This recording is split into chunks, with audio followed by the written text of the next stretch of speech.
So, hello, welcome. It is, of course, me, Martin Anderson. It's been an eventful week. If you've been following my Twitter, if you've been following the Twitter of some other people as well, a lot of stuff has happened. But let's talk about wrestling, which is why we're here. So, I don't know about you guys, but when it comes to talking about wrestling, there's kind of only a limited amount of time in every day. So this week we're going to talk about the wrestling news. We're going to talk about the big pay-per-view that kind of changes everything for WrestleMania, and then of course we're going to talk about my opinion corner, which I think this week is pretty controversial. Certainly, I don't think it's one of my nicer ones. Uh, I would argue that some people might not like it this week, and that's fine. But if you don't like it, please go to at Headlock Lockdown on Twitter and let me know what you think, or comment on this video. Remember, like, subscribe, all the usual stuff, so you can figure out what things are going to annoy you this week that I say. Right, so let's do what we said. Let's move on to the wrestling news.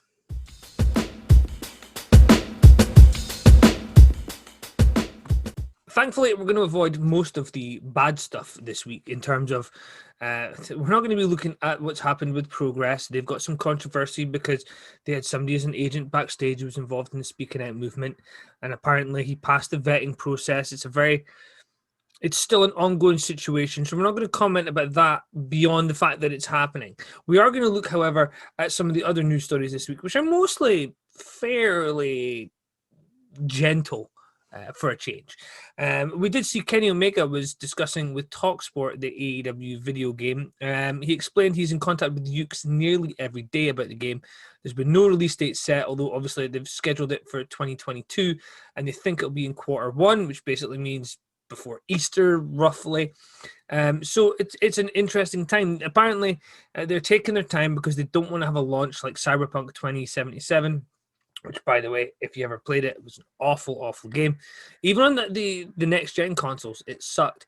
I've seen the videos for AEW's video game, and I'm going to be honest, they're definitely going for an arcadey feel. I don't think they're going for realism. WWE haven't really went for realism in a long time. I certainly think that having more video games out there for gamers is always a good thing. I'm a video game nerd. Having more wrestling games out there is a very, very good thing. Now, obviously, the unofficial sequel to WrestleFest, WrestleMania, is coming out soon.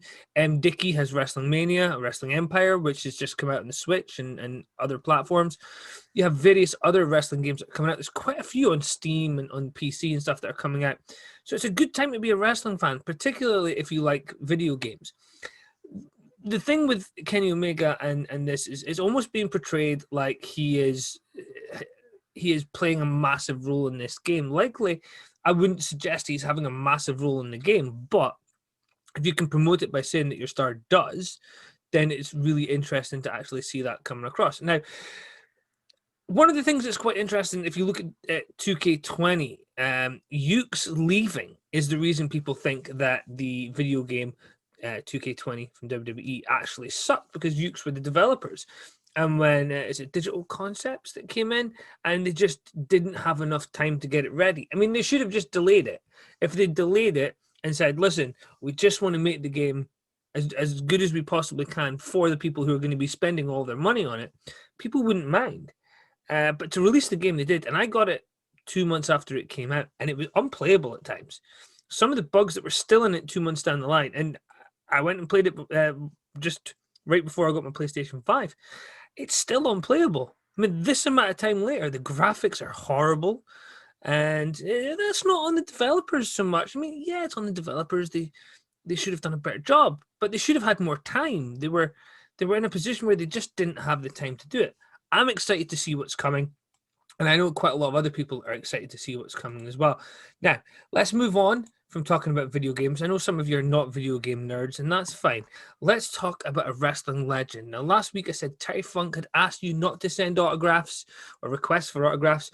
This week, he believes Jon Moxley and Kenny Omega in the exploding barbed wire death match at AEW Revolution is a good way to give a wake-up call to Vince McMahon. I love me some Terry Funk. I could not disagree more. I think not only is Vince McMahon not going to give two craps about the exploding barbed wire death match, he's also going to see it for what it is.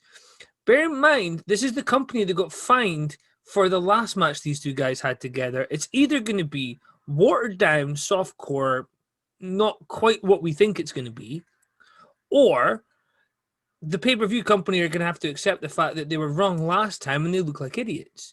There's a reason that deathmatch wrestling is in front of even smaller crowds than most of these AEW talent were performing to a couple of years ago. And that's not to say that they're not talented, because I genuinely like quite a few members of the AEW roster. But when you take people who are performing in front of a couple hundred people and you suddenly put them in front of X amount of people the AEW were performing in front of prior to lockdown, you begin to see why some of them were performing in front of small crowds. Now, in saying that, you also have the other side where you have MJF who elevates himself. You have other talent across AEW that does actually benefit from being there. But what you also get is booking decisions that make absolutely no sense. And one of the things that when you look at it, you have to understand that they're new to booking. Tony Khan especially is new to booking this kind of thing. So to know that he is going out there and booking things and maybe making mistakes and getting things wrong, it's going to happen. And whilst we can, as wrestling fans, we can maybe critique it, we can't be too harsh on a guy who has no experience in the field. Now, if we want to look at ways that we can actually epitomize this lack of experience in the field, there is this idea that Sammy Guevara has heat with AEW management. He was going to be in a critical storyline at Impact Wrestling. He traveled to Nashville only to be told he was banned from the tapings and sent home. And it was noted apparently that all this has been blown out of proportion. The angle Guevara turned down was something he apparently should have turned down. Now, Tony Khan has to approve things, and it looks like Tony Khan approved something and Sammy Guevara didn't. Why you'd be flying talent in to the other side of the country, or even a couple hundred miles, for something that the talent hadn't already approved, shows, I'm not going to say a lack of skill, but naivety about just making sure everything's in place, crossing the T's and dotting the I's. The original plan was for Guevara to win 3 matches at the tapings, win the X Division title. He would then return to AEW with it, but he would never lose it, as it would be put on the line in a tournament. Impact turned that idea down.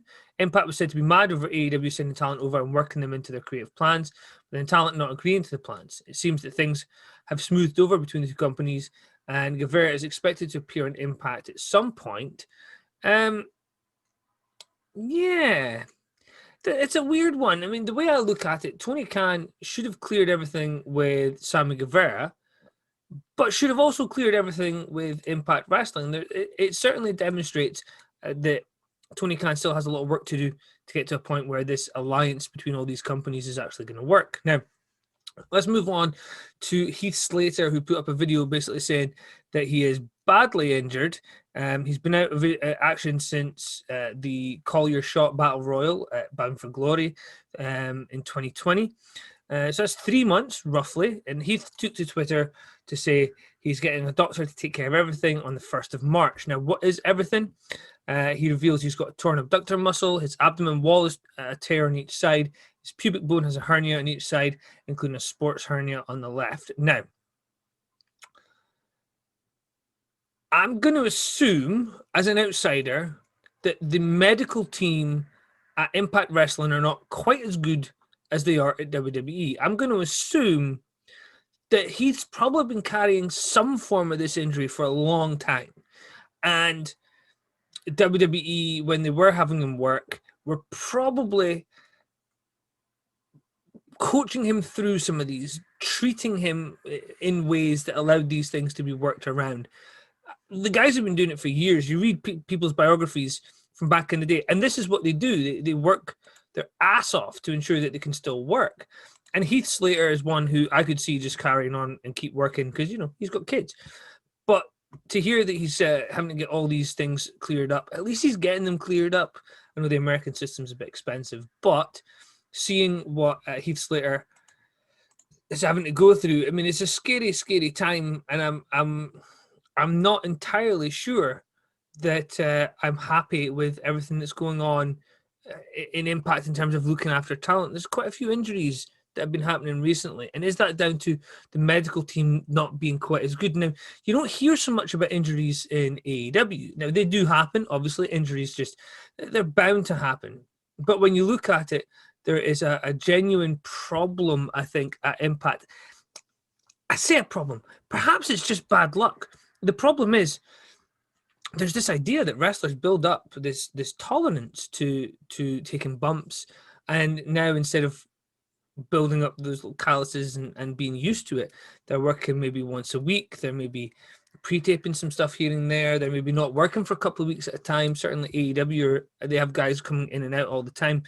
WWE have had guys that have been sat at home like Bo Dallas for over a year. They would be expected to come back and just be ready to go. So I think certainly the amount of injuries that I'm seeing in companies has to be linked to the fact that, perhaps just now we're finally at the point, maybe it's not Impact Wrestling that have weaker doctors. Maybe it's talent realizing that they actually have the ability to say, no, listen, I'm hurt, I need to get this fixed. Maybe that's what it's come down to. Maybe it's not any doctors are better or worse than the others, and it's down to the fact that now talent realize probably isn't healthy to continue busting my ass and injure myself so I can't carry on. Now, talking about injuring themselves, busting their ass, literally.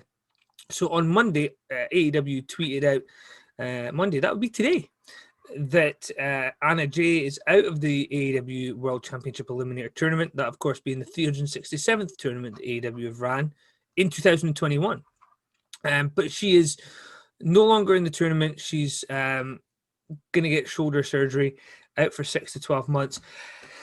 It seems like every time they kind of get something in place to kind of build some momentum for the talent in the women's division in AEW, somebody gets injured, somebody stops getting booked, somebody's stuck in Japan. It's almost like that division is just jinxed. But you look at that division and you look up and down the card, there is great talent. And certainly somebody who I didn't have high hopes for, but has done really well, is Britt Baker, who's been doing some fun videos. If you watch Botchamania, she's in part of the last Botchamania. There's somebody comments something, and they very quickly take it down, but it is quite funny. You can see the look on her face. If you haven't seen it, go out of your way. Watch Botchamania. Great thing to watch. Actually, for the people who watch this but haven't seen Botchamania, go out of your way to watch all of the Botchamanias. There's like 400 and something of them, and they're hilarious. Now the first 200 are just focusing on, the mistakes and the faults, and then it starts developing its own little canon, its own little verbiage, and there's jokes. And now what Matthew does is he actually lets people do endings, and he airs them at the end of every one. Producer Zoe Styles, she likes Botchamania, but it's the botch endings that she wants to see because they're usually quite funny and demonstrates the humor that wrestling fans have. Now, let's move on to something that demonstrates the humor that they don't have. So apparently, I woke up on Thursday morning to lots of people saying that Kyle O'Reilly had a seizure whilst at the NXT show at the Capitol Wrestling Center, and I was worried. Our producer, Zoe Styles, actually suffers from seizures, so knowing how bad they can be, I was like, well, this sounds really bad. Problem? He was only selling an attack from Adam Cole, and they ended up carrying him out in a stretcher, and one person tweeted that there was a seizure for Kyle O'Reilly when really he was only selling, and the internet blew up. It shows you the power of the internet. It shows you how quick things can actually spread. Casey Catanzaro in the past week closed her Twitter account because people were sending her abuse about the fact that she wasn't wearing a mask in a restaurant, despite that being the rules. As long as you're sitting down, you don't have to wear a mask. That's where she was in Florida. That was the rule. That's been the rule here in the UK when everything was open, however long ago that was. So it's interesting to see that happening. Now, it does look like it's just an injury angle, and they're going to keep Kyle O'Reilly off for a couple of weeks. But you know what? I personally think that it is in very bad taste that the things would be allowed to kind of go that far. It did look like they were trying something and then very quickly balked at what they saw. But I don't think they were. I think it's just a misunderstanding, and they tried to book something to look serious and legitimate, and somebody in the crowd perhaps bought it a little bit too much. But you know what? That happens to everybody. Somebody I know, I'm not going to mention any names, but somebody I know still thinks certain things are real in wrestling, and they still get caught up in it. And they are people who've actually set foot in a wrestling school and trained for months at a time. So they still believe certain things are real. And obviously, you know, if you've ever stepped foot in a ring and taken a bump, it hurts like a bitch. But, you know, for people who've done that to still think that certain things are real is quite funny. Now, not that I'm saying wrestling's fake. Don't get mad. It's not fake. It's, you know, that argument. We're not going to get into it. Right. So, The Rock. Let's move on to The Rock. They premiered Young Rock this week, and it drew over 5 million viewers. The third best total for the national network broadcasts. The Young Rock stood out as one of the top shows on cable last Tuesday. So it'll be interesting to see tomorrow where that show ends up in the ratings. It scored a 1.4 rating in the demographic of adults 25 to 54 and a 0.9 number between the ages of 18 and 49. Interestingly, that show outdrew Raw and AEW, or Raw and SmackDown. Actually, it outdrew Raw, SmackDown, and I believe NXT most weeks, but this week it was slightly above because NXT actually drew a slightly higher number. Shows there's still a lot of interest in The Rock, and rightly so. The guy is a huge star, and it seems everything he touches turns to gold. Now, on that note, Eric Jensen of USA Today interviewed Dwayne Johnson, The Rock, and he emphatically stated that he'd consider running for president in the future if there was enough interest from potential voters. He did say, I would consider a presidential run in the future if that's what the people wanted. Truly, I mean that, and I'm not flippant in any way with my answer. That would be up to the people, so I would wait. And I would listen, I have my finger on the pulse and my ear to the ground. He discussed the premiere of Young Rock, and he said that it's full of true stories. He said that the fun thing about Young Rock is everything that people see in this first episode and throughout the season, everything happened. Now, what we do is maybe it happened in a different year, maybe it happened in a different city, but these stories are real. And that's kind of what you want Young Rock to be, something that's telling real stories so you can look at these characters and realize what's happening. The guy playing Andre the Giant looks really cool. The guy playing The Rock's dad, very, very close. The Sheik and everybody else is in it. If you haven't seen it, go out of your way when it's available, or if you have illegal means, feel free to use those. The one problem, obviously, that we have in this country is certain things like that are probably not going to reach over here very quickly. But when they do, go out of your way to watch them, unless you want to go and look at the illegal methods. Now, talking of illegal methods, Teddy Hart is in jail again. Now, he was arrested on February the 10th for injuring a child, elderly person, or disabled person, evading arrest, possession of a controlled substance. It's worth noting that this was the charges he was actually charged with last year, in 2016 rather, and why he was actually rearrested last year as well. Now, according to the court documents at the time, Hart was facing the exact same charges, and it appears he can't keep himself out of trouble. Now, he's been arrested multiple times in recent months, starting with February 2020 with narcotics with intent to sell. He had a violent incident with his girlfriend, Maria Manick. He was then jailed in Richmond County, Virginia in September for violating a house arrest. And he was also scheduled for a hearing in Richmond, Virginia in October. But ultimately, it was cancelled and he was extradited and booked in Tarrant County Jail. Now, it's a shame. There's several shoot interviews with Teddy Hart. And he comes across as a guy who really cares about the business. He also comes across as a guy with a massive attitude problem. WWE fired him twice due to his attitude problem. I just think it's a crying shame that that's what happens when you don't have your head screwed on. Now, conversely, the other person that you look at when Teddy Hart got signed the second time was Harry Smith, D.H. Smith, David Boy Smith Jr., and he faced John Moxley at Bloodsport. If you're a fan of Bloodsport, good on you. I think it's a very strange setup that they have. It's meant to look legitimate. They're clearly using worked pro wrestling. And the fact that John Moxley beat Davey Boy with a DDT in what's meant to look like a shoot fight, it's a very confusing scenario. But they both look like badasses. And that I think is the whole point. It's confusing to me, but I can see why people would see the spectacle. It's kind of a cross between wrestling and MMA, but with the ability, I think, to control things. I certainly think that Davey Boy Smith ending up in WWE would be a massive deal. Now, talking of massive deals, wow, I realized this could be misinterpreted, but let's talk about Big E, who's in a new animated project called Our Heroes Rock. He revealed on the New Day podcast that he's in the project. It's an animated series looking at Black history through hip hop and science fiction. He said, "Are you ready to kickstart history with the real Davenport, Big E, and Andreas Hale, who are the three big names that are part of it?" It begins on the 22nd of February, which is today.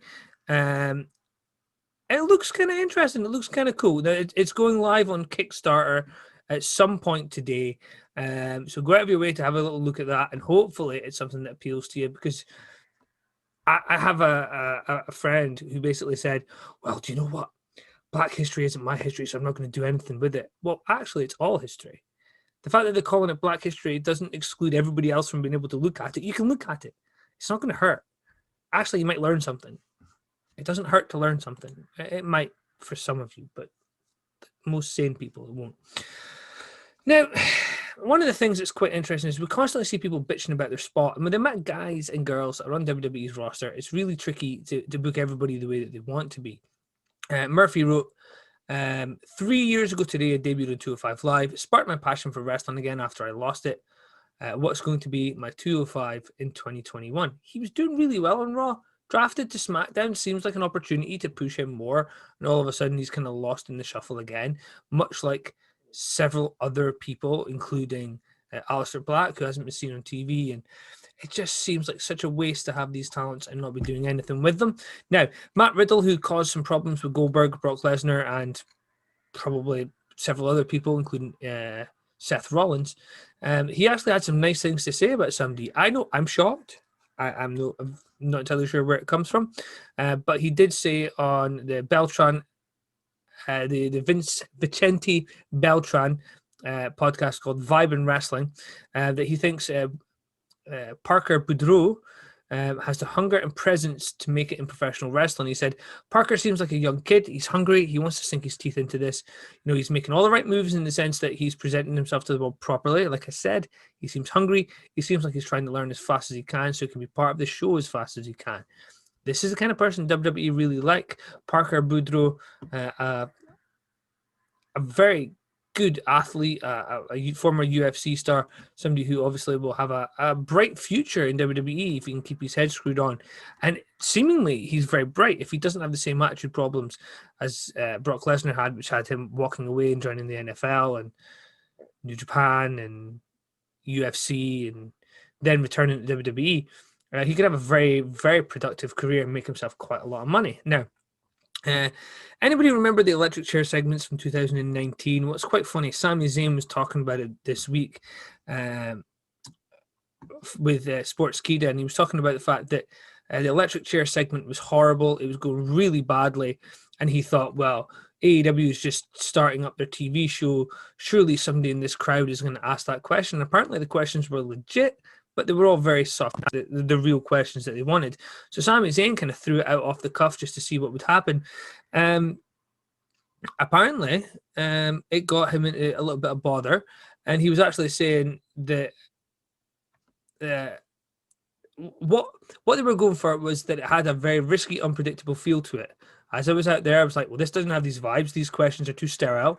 So I felt it was upon me and coming on me to sort of make it controversial. And the fact that we're talking about it now, all this time later, you know, I hate to say I was right, but I kind of think I was right.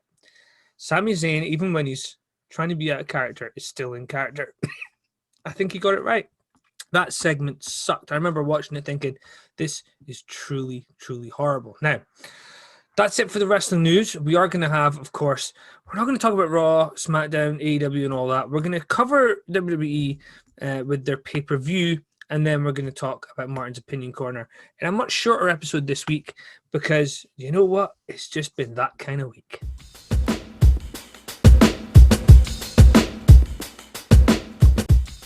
So when we do show reviews, obviously we normally do Raw, SmackDown, AEW, we do NXT and stuff. But this week, it's been one of those really busy, hectic weeks. So let's just look at the Elimination Chamber. Lots of ramifications for the WrestleMania pay-per-view. Certainly some that I didn't see coming. I actually put my head down on the pillow and thought, oh, the show's over, I'm going to sleep, and then something happened. But we saw Keith Lee pulled from his match featuring Bobby Lashley and Riddle. We then saw several other changes to the card that in recent weeks based on what the predictions were, and several people not involved in matches that it just, whenever you have a show that's full of 2 Elimination Chamber matches, it does kind of limit the amount of people you can have in there. But let's talk about some of the stuff that happened. Now, there was a cancelled match where Lacey Evans announced that she was pregnant, so that match actually got bumped from the card. There was, of course, some preliminary matches. Wow, that was easy for me to say. We saw Ricochet, Elias, John Morrison, and Mustafa Ali, accompanied by Retribution. They were in a fatal 4-way match to actually try and get the vacant spot left by Keith Lee in the US title match. And that spot was taken, of course, by John Morrison. Now, we'll talk a little bit about that match later on. But Daniel Bryan defeated Cesaro, Jey Uso, Kevin Owens, King Corbin, and Sami Zayn. There was a spot where Cesaro's actually climbed up the chamber and he was lifting himself up and kind of exercising more than anything. And it was very cool. It showed the strength that Cesaro had. You had Kevin Owens doing a dive off the what do you call them? The little plastic cages that they're held in. The name escapes me. He did a dive off of there that was very impressive. King Corbin went out quickly, so it ticked a lot of boxes for people. Daniel Bryan winning was very cool. Very impressed with that, but I did see Roman Reigns come down instantly to challenge what looked like an almost decimated Daniel Bryan. 1 minute and 32 seconds is actually how long that match took. But Roman Reigns was then speared by Edge, who pointed at the WrestleMania sign, which apparently is a contract signing now, but he has picked his opponent for WrestleMania. So that means on the other side, Drew McIntyre is now waiting for an opponent, right? We'll find out about that later on. Riddle defeated Bobby Lashley and John Morrison in what was a very, very interesting match. The finish involved MVP's crutch, which cost Bobby Lashley the title. Bobby Lashley was pissed. We then saw Nia Jax and Shayna Baszler defeat Bianca Belair and Sasha Banks. We're going to talk about Sasha Banks later on. But yeah, exactly what you would expect from these people going into that match. I thought we were going to have more storyline based stuff in this match, but certainly I think Nia Jax and Shayna Baszler, I don't think they needed this match, and I think obviously it was kind of thrown together at the last minute, but I would have much preferred something else, is to kind of get across the fact that Bianca Belair and Sasha Banks are going to be facing at WrestleMania. That looks to be the way that Bianca Belair is going, unless they throw a massive curveball. But I hate the fact that WWE do this and stick opponents together in a tag team. They've done it over the years with Austin and Shawn Michaels, with Mick Foley and Austin, and The Rock and Mankind. They've done it so many times now. It's just boring. It's been done so much. But we then move on to Drew McIntyre versus AJ Styles versus Jeff Hardy versus Kofi versus Randy versus Sheamus. There was a cool spot where Omos was told to open up the little cell, we'll call it a cell, that AJ Styles was in, so he could come out and actually try and get a pinfall on somebody. And it definitely looked, I think it got heat on AJ. So it looked like he was trying to cheat. It was funny. There was a little bit of humor in there. But Drew eventually won, which I was very happy about. And that's when I put my head on the pillow and thought, this is over. And then we saw Bobby Lashley attack Drew McIntyre. And as soon as I heard that, I was like, well, here comes the Miz. Miz is going to cash in. Hopefully he loses. But let's backpedal a second. Now, before the Elimination Chamber, we actually saw the Miz and MVP backstage, and we couldn't hear what they were saying, but they were exchanging words, and the Money in the Bank briefcase was there. So they already kind of told us that it was coming. So it was interesting to see. The second I heard Bobby Lashley, I was like, oh no, here it goes. And I'm thinking to myself, wait a second. Before, we were discussing if Edge chooses Roman Reigns, who is Drew facing. We never thought the Miz was going to get it. Now we're looking at it thinking, well, is the Miz going to be facing Drew for the belt at WrestleMania? Is that the way they're going? Or are they going to have a triple threat match with Bobby Lashley, Drew McIntyre, and the Miz? Are they going to throw John Morrison in there and have the threat of his partner turning on him? There's so many options they could go with, but even more importantly than that, they've now elevated Bobby Lashley with one event, took the US belt off him, and put him straight into the world title picture because it's his actions that cost Drew McIntyre. Overall, I think it's interesting to see some of the things that happened at the show. So people wanted Cesaro to win, and Cesaro was very, very close. He was in there for 32 minutes, 33 minutes even, and he was eliminated by Jey Uso, who was later eliminated by the winner, Daniel Bryan. Cesaro getting that little bit of a push, but at the same time, I feel that people were disappointed, the fact that he didn't go all the way or the fact that he wasn't one of the last two. But if people are patient, hopefully there'll be a story there, and hopefully Cesaro will get something. I have to say I dislike this idea that somebody's been there long enough, they deserve the title. No, they don't. Nobody deserves the title. I think Kofi's title reign was horrible. I think it was booked poorly. I think that Kofi Kingston is a guy you really wanted to be the champion. And then WWE suddenly went, well, what do we do with him?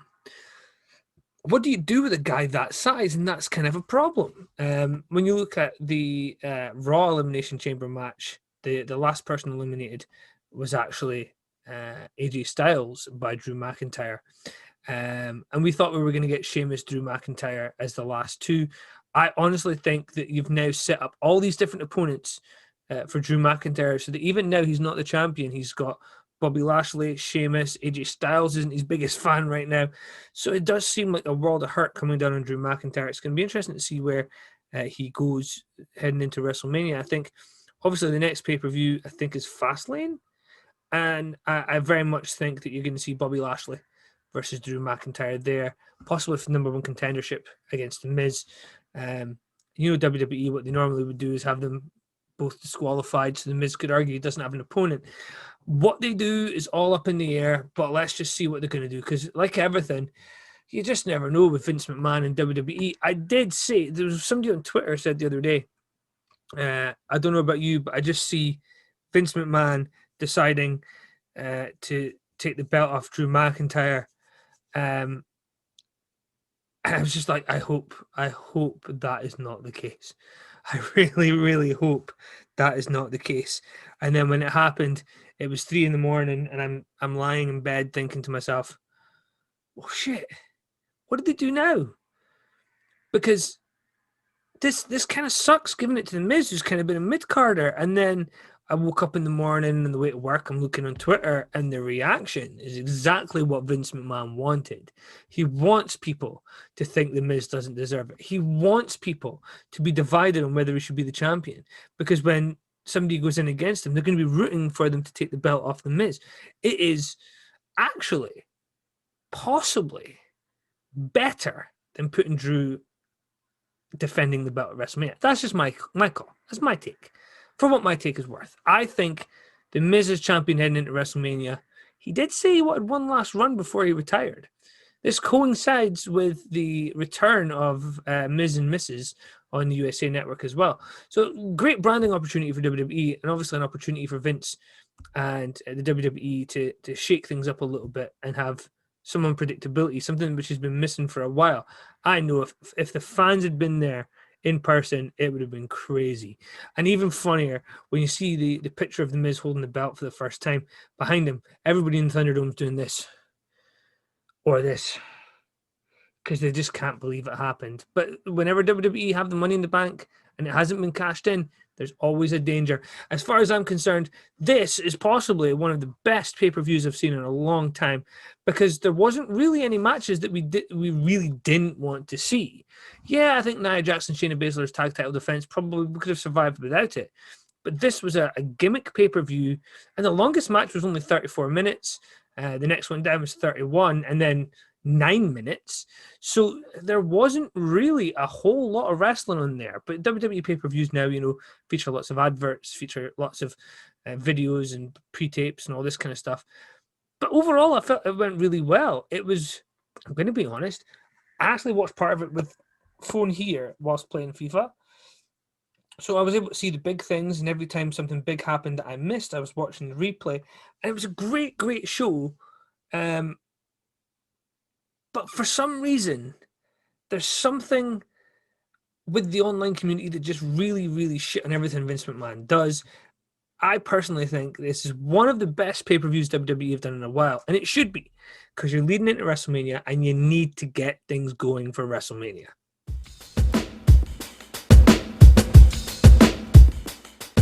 I do hear quite regularly people don't like my opinion corner section because they find sometimes I'm maybe being a little controversial for the sake of it. Jim Cornette is arguably a little controversial for the sake of it. I'm not being controversial. I give my honest opinion on things, and if you agree, great. If you don't, then great. Tell me. Let's have a discussion. I'm not going to fall out with people if they disagree with me, because at least one of us will be right. So Sasha Banks, Mercedes, was on the Broken Skull sessions with Steve Austin. They opened up by cracking open a beer, and she came across so false, fake, and up her own ass. And this is the thing that gets me, is there's a lot of people who are fans of her, and if you are, you're not wrong. She is okay. She's good in the ring, but she's always, always false. She sounds like she's being scripted by somebody, and for me, she does not come across very well in the Broken Skull sessions at all. But this is the thing that gets me. So she was quite vocal attacking the internet community, and you know what? Quite rightly, sometimes the internet wrestling community deserve it. Problem? They were right. They said that Sasha Banks tried to quit, and she went on social media and said, absolute lies, didn't happen. Now she's saying it did. Now, she doesn't have to justify herself. And quite frankly, if she never mentioned that the tweet that she did when she basically said, the dirt sheets don't know everything. Well, actually, the dirt sheets pretty much knew everything. She did try and quit. She asked Vince for a release, and Vince said, no, take some time off. She ended up taking time off to find herself. And the problem with Sasha Banks is not her talent. The problem with Sasha Banks is, depression aside, because depression affects a lot of people, is her attitude. The way she came across in the Broken Skull sessions was arrogant. It was fake and false. And you can disagree with me. Again, that's fine. Feel free to leave comments. Feel free to message me on Twitter if you want to. The problem with Sasha Banks, I feel, is that she is fake and false. And if you're her fan, you will see through that and focus on the positives. And that's great, because that's what a lot of us should be doing. If you're not a massive fan of hers, I think that will stick out massively. The problem is not her ability. I think she has good matches with quite a few people. I think that she does not come across as a star. And that's not, again,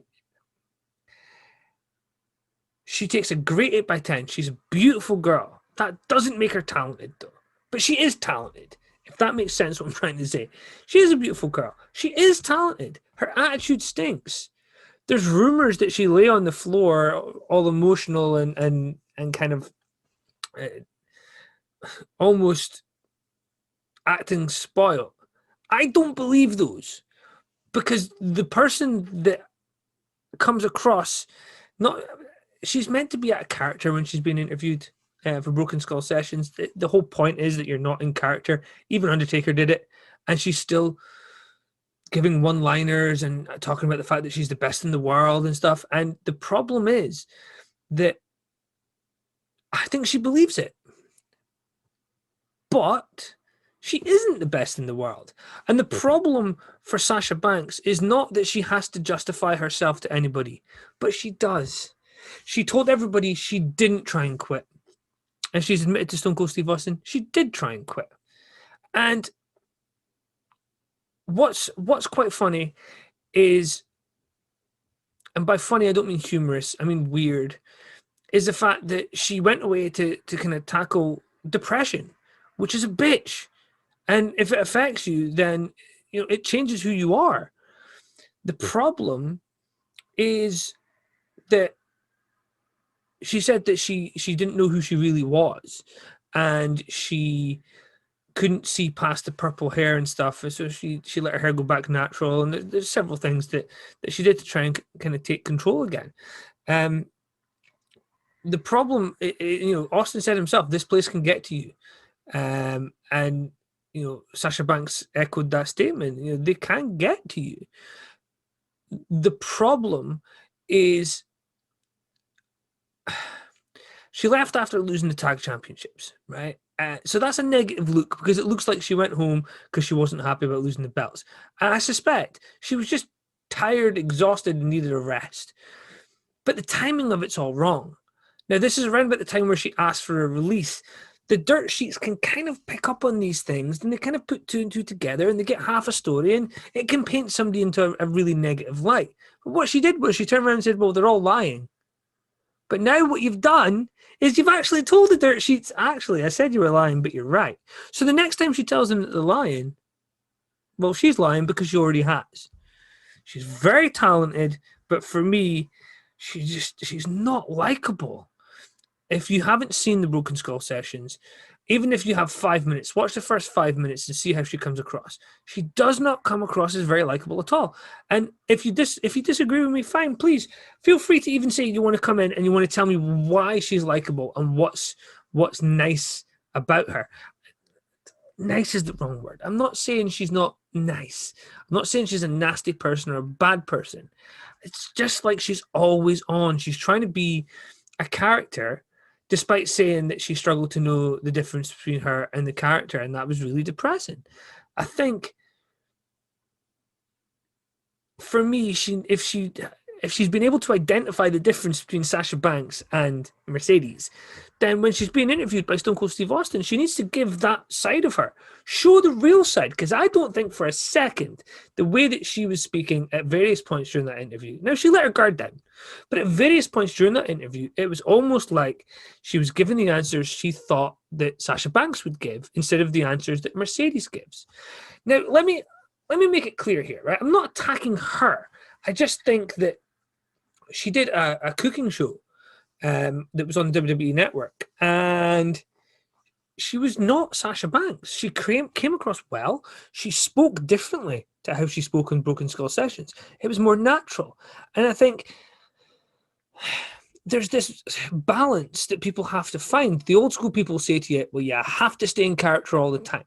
And in the new school, you have people being evil and then cutting promos, telling the cities that they're scum, and then they're taking pictures on Twitter showing that they were at the statues in the city, and they actually really love it.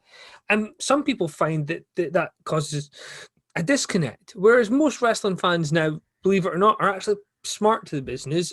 Even if they don't know everything, they know, well, they don't really hate that town, or if they do, then it's not that big a deal.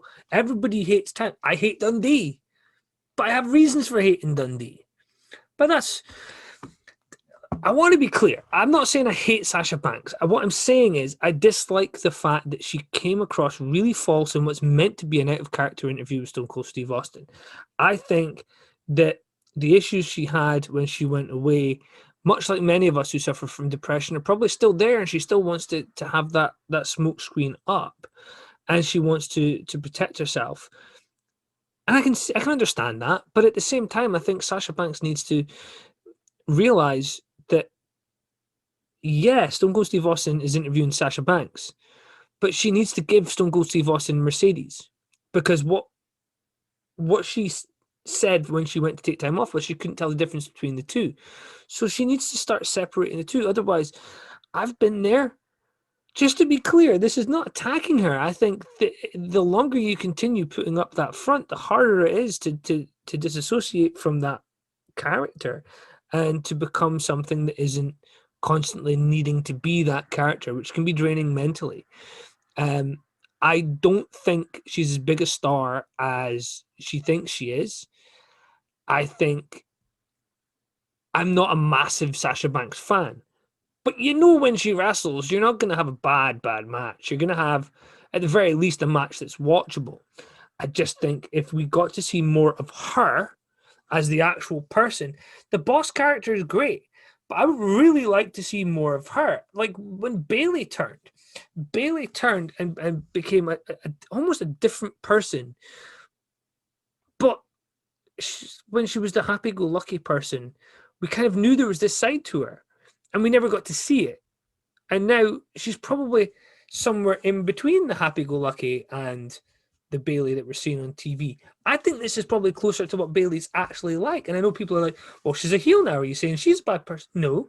But I think it's more natural persona for Bayley to play because she gets to have a laugh and a joke when she does stuff on SmackDown, and she gets to be a little bit entertaining.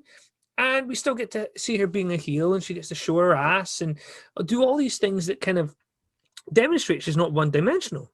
I still think Sasha Banks wants to always be in character. I would love to see... I genuinely think if she was a bit more natural and spoke... When she did the cooking show for WWE, she spoke naturally in her own... like, without almost giving what sounds like forced and prepared lines. She came across really well, and that's a person that I would really like. And that's my opinion corner this week. I would love to see people do things that actually reflect who they are as a person. Daniel Bryan did it. People fell in love with him. Other people have shown their personality. I know Baron Corbin has said that his character is pretty much him. He is pretty annoying, but if you're friends with him, you get used to it. Some people that you might be looking at right now are pretty similar. That's the problem for me. Sasha Banks is not a bad person. Sasha Banks is not a bad wrestler. I just want to see more of her. And that can be taken the wrong way. More of her personality. I want to see more of her. But that, of course, is Martin's Opinion Corner. Or is it? Okay, so for several weeks, several months even, this show featured videos from a wrestling company that was trying to run shows in Glasgow called Caledonian Wrestling Federation.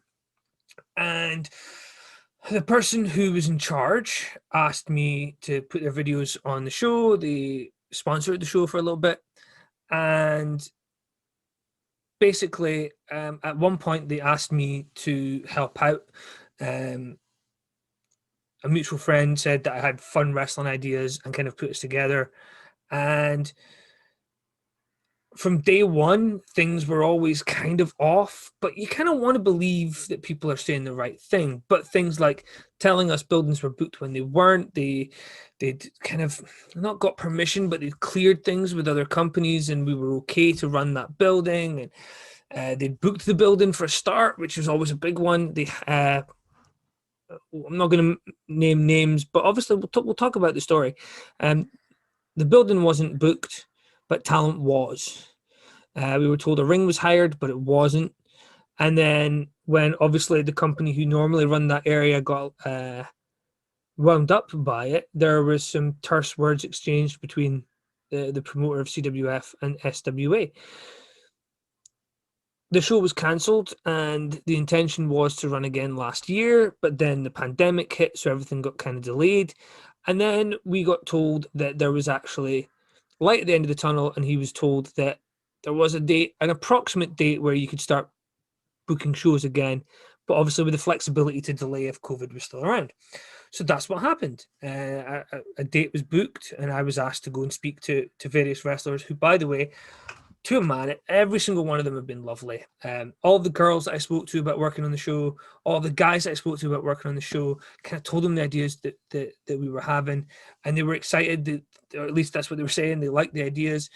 And you saw videos that were posted on the show as well. There was an interview conducted with a very nice man last week, and it came across very well.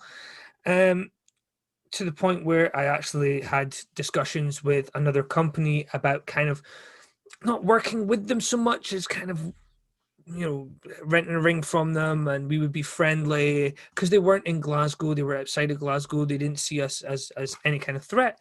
And it was great because it looked like it was going to be that final hurdle we needed. And then everything quickly crumbled.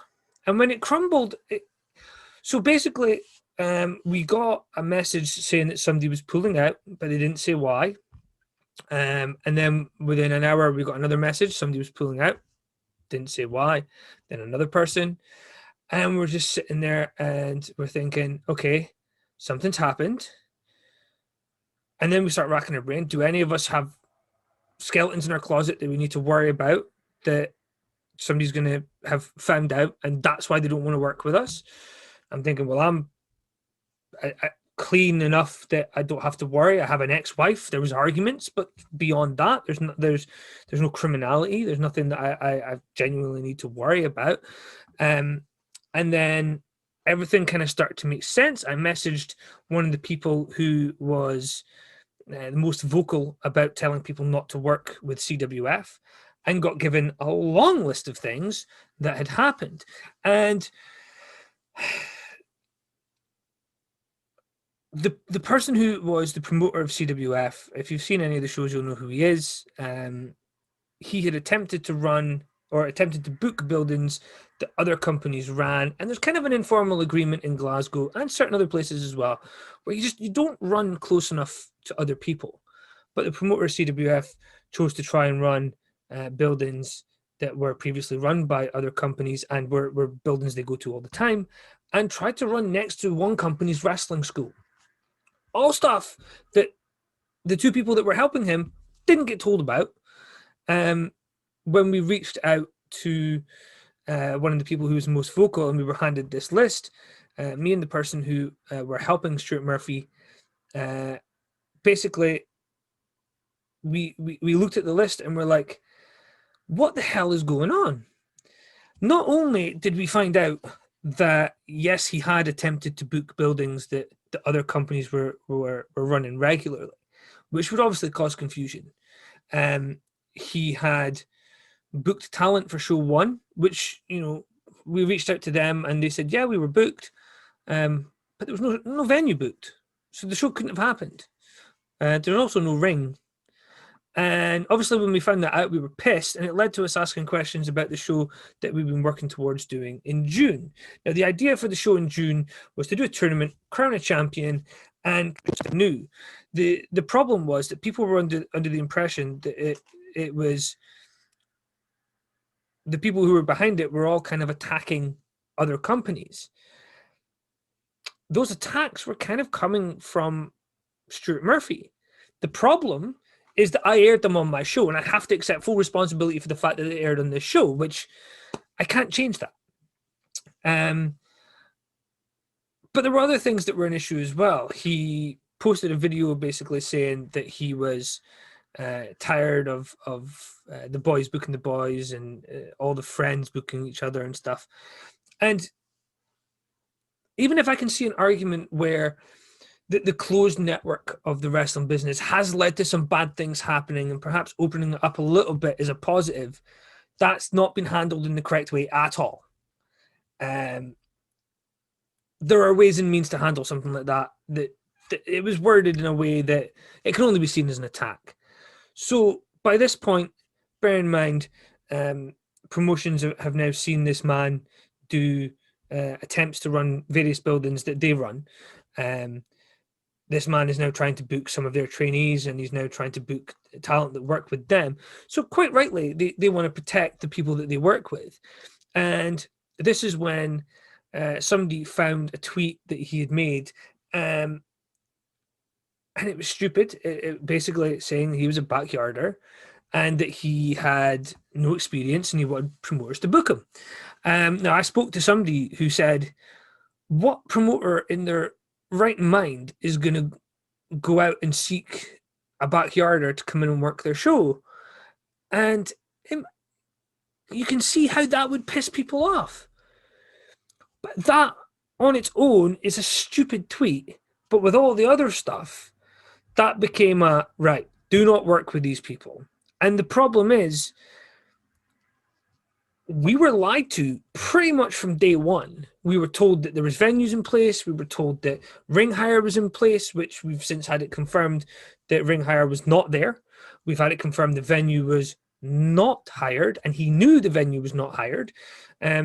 We were being set up to fail.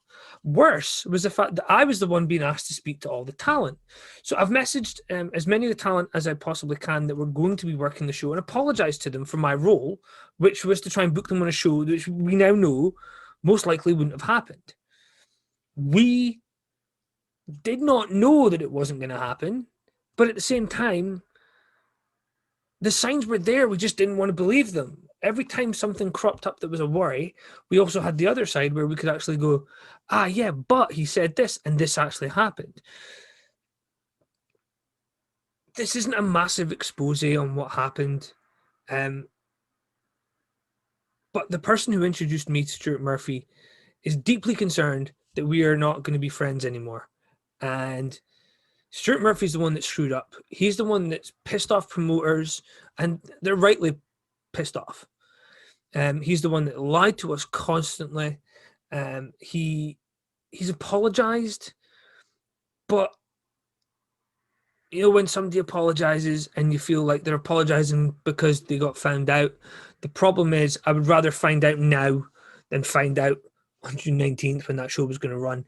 So if you're watching this and you were booked to be on the show, or somebody who was booked to be on the show, I apologize for my role in putting those videos on and for asking you to work a show that wasn't gonna happen. Myself and the other person helping had actually asked him for confirmation that the building was there before we did anything, and we were told absolutely 100% it was there. He's now confirmed it was never booked. The first building for the first show was never booked.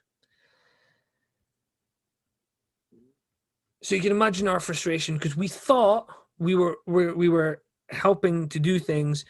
I was speaking to talent, and one of the conversations that I had was that with me speaking to talent, I'm kind of the face of the company to a lot of people, and that really upsets me and pisses me off.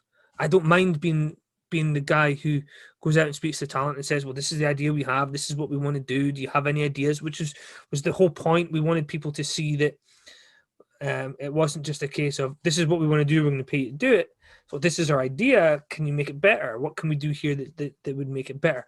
The intention was to do something different and put on shows that looked and felt different to every other show, with a mixture of younger or inexperienced and veterans rather than younger and older, because there's people of a certain age who can be experienced and vice versa. So we really wanted things to work. We wanted to put on the shows, and we were lied to from day one. So all I can do is apologize to the people who maybe feel like we wasted their time, or the people who maybe feel like we were just yanking their chain the whole time. I know for a fact 2 of us thought that this was for real, and as wrestling fans, we were happy to be involved. Sadly, it turns out the person who was taking on the role of booking venues and ensuring certain things were in place just didn't do it. And he's now playing the woe is me card, but he's pissed a lot of people off, and we look like idiots. So we apologize.